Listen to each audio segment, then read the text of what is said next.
Hello, I'm taking on a challenge to beat every playable Nintendo published game. Welcome to the next episode. The next game is Pro Wrestling. We've got another sports title, and this time it's professional wrestling. This one was by and large the creation of Masato Masuda, a programmer who worked at a company called the TRY Corporation. The TRY Corporation would later merge with Communicate Inc., and they would eventually become Human Entertainment. Masuda has been described as a professional wrestling superfan, and with Human, he would end up creating the Fire Pro Wrestling franchise, a series that would go on to have many entries. While the game wasn't officially licensed by any professional wrestling organizations, many of the characters took influences from real wrestlers at the time. I'll be honest though, I don't really know much about professional wrestling, so there's not much insight I can give apart from these comparisons others have already provided. Something I want to bring up with Pro Wrestling is that it is the last game in the challenge that was part of a group of games commonly called the Black Box NES games. Basically, this refers to the way Nintendo of America branded their NES games for the first year or so. This included the first 17 games released in the US, another batch of 10 released in June of 1986, and the final 3 in March of 1987. After this, Nintendo of America used silver boxes for a bit, but eventually they just started to make more unique covers for their games, which I personally think looks a lot better. The black box branding doesn't exactly line up with the release order near the end if you consider the original Japanese release dates, but these titles generally reflect the first wave of major titles Nintendo released on the system, although personally I would probably place the Japanese release of Super Mario Bros. As the first major turning point. It's not quite the same, but there was something sort of similar in Japan too. Nintendo's earliest Famicom carts were all designed with a pulse line, before eventually just using official art instead. This was done with every game up through Pinball, with Donkey Kong and Devil World returning to the style as the last 2 carts to use the pulse line. I guess it's sort of cool to see a unifying pattern across the carts, but there's only so much you can do with it, so I think switching to using art was ultimately the better choice. Alright, with that out of the way, let's talk about my time with Pro Wrestling. I've never played a professional wrestling game before, so I honestly didn't really know what I was doing with this one. After the title screen, the game shows off its 6 fighters. You've got Fighter Hayabusa, a relatively normal-looking guy from Japan, Starman, a masked man from Mexico, King Corn Karn, a guy from Korea whose in-game sprite I have trouble discerning, Giant Panther, a guy from the US with a crazy spray tan, the Amazon, some kind of fish monster with unknown origins, and King Slender, another American, and he has long, luscious hair. You can choose to play as any of the 6, but I decided to start with the guy that looked the most simple, Hayabusa. I also went into the game without really looking up the controls, which was kind of a bad idea. My first match went terribly. My first opponent was Starman, and we started off by just punching each other in the face like crazy back and forth. I did manage to throw him on the ground a couple times, but he kept kicking me, which I could tell was doing some pretty hefty damage. One time, I threw him completely out of the ring by mistake, although he eventually just climbed back up. The normal way to win a match is to get your opponent weak enough and then pin them for 3 seconds. You can mash out of a pin, but eventually this becomes impossible once you've lost too much energy. Despite my best efforts, Starman pinned me to the ground for 3 seconds and I lost my first game, and I got a game over already. What a pity. I looked up the controls before my next attempt, but I still got messed up. I just kept missing everything since I didn't really know what I was doing. Man, one time while I was on the ground, Starman climbed up the rope and did what I think is called a flying drop attack. Ouch, that looks like it hurts. Eventually, he threw me out, and then, to make matters worse, he jumped out of the ring and hit me with an attack the manual calls a plunger. Brutal. We fought out here for a bit, but then I learned about the second way to win a match. If your opponent is out of the ring for 20 seconds and you're safely back in the ring, you'll automatically win. This happened against me here, and I lost another game. Yeesh. I reviewed the controls again, and I finally started doing better. I was spacing my kicks properly, and I kept doing this clothesline move that knocked him to the ground. At one point in the match, I did Hayabusa's special move by mistake, the back brain kick, but I completely whiffed it. I used it again later too, but I had no idea how I was doing it. The timer was starting to run a bit short, but finally I won a match. After this, you get a victory screen that says, "Winner is you." Wait a second, I thought the meme was, "A winner is you." Where'd the A go? Well, it turns out I was playing a later revision of the game that changed the message. Honestly though, it still sounds kinda funny. Anyway, you're not done after beating your opponent in this one. My rank climbed up to number 4, and it was time for another fight. This time, it was against King Corn Karn. This guy kept trying to do a special move where he jumped up and tried to bop my head, but he kept missing a bunch, although he would get me with it every now and then. This match was a bit back and forth again, but I managed to squeeze out another victory. Second opponent down. Next up was Giant Panther, and I could tell I was starting to get better, although I definitely still didn't understand a few things. One thing I'm not sure I ever figured out was that when you were in a grapple situation, I'm not sure how the game determines who got to attack. It might have come down to timing, but I think eventually I just started mashing the move I wanted and hoped it worked. I somehow managed to beat this guy too, and I was already rank number 2. Next up was the Amazon. At first, I was mostly just kicking him. However, after he threw me out of the ring, I managed to knock him on the ground and get back into the ring before the 20 seconds were up, and I got a free win. While this does put me at rank 1, it was time to face the final boss to earn the VWA Championship title. Looks like King Slender is the final opponent here. At first, things were looking kind of rough, but I managed to turn it around and pin him for 3 seconds, winning me the game. Nice, I was now the VWA champion. Game complete, right? Well, it turns out I wasn't even close. The VWA apparently stands for the Video Wrestling Association, but there's actually another group to conquer, the VWF, the Video Wrestling Federation.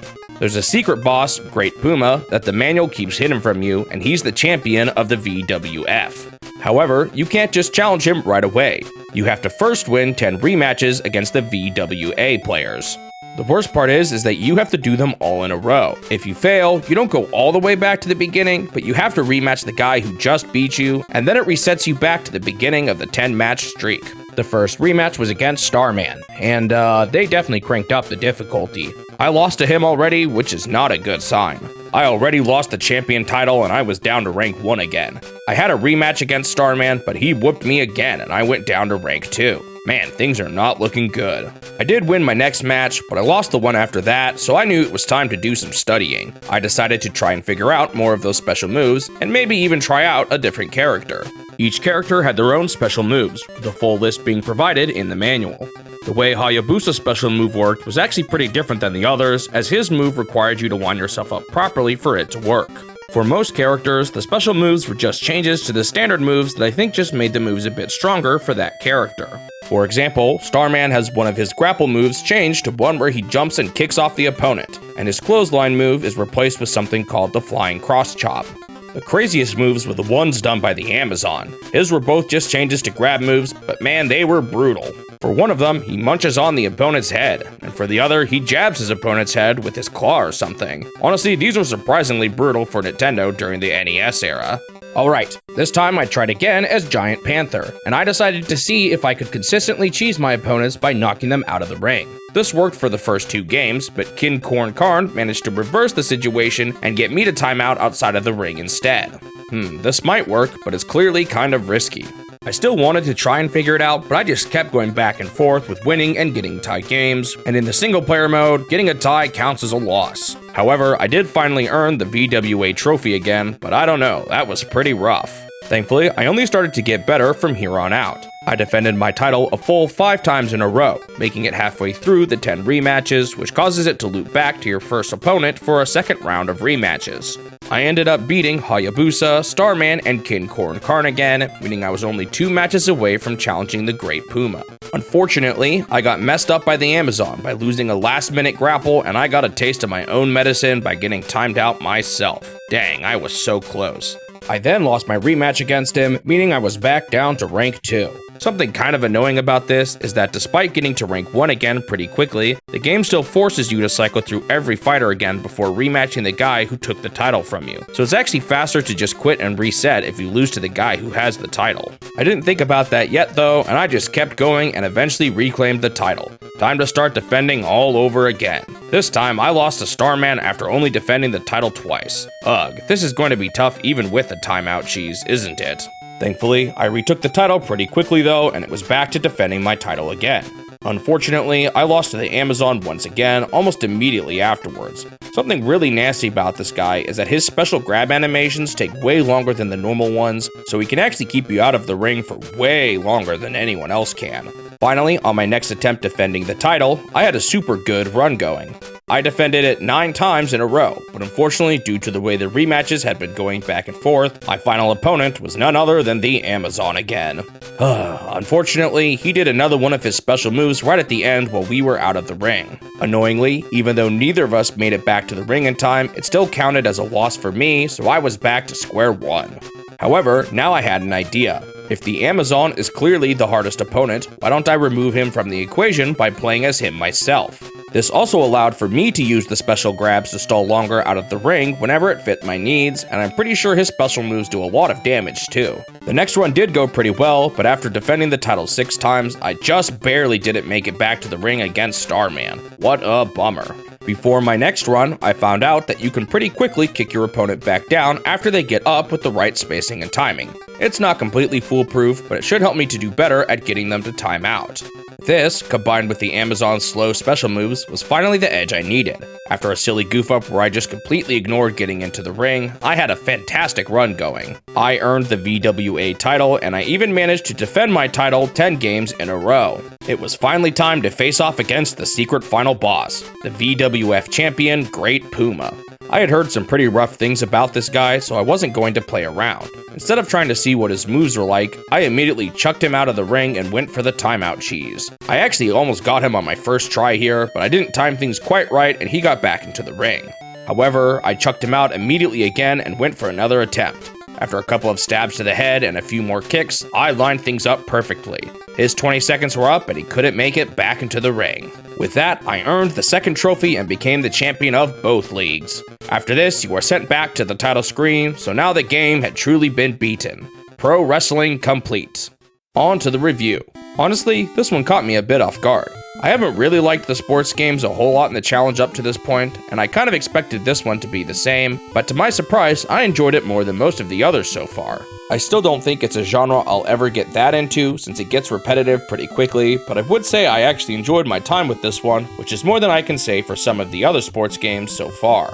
It took me a bit to get used to it at first, but it's ultimately not too complex, which I think works in its favor. Defending the title 10 times in a row was a little annoying, but it did feel pretty satisfying to take down Puma.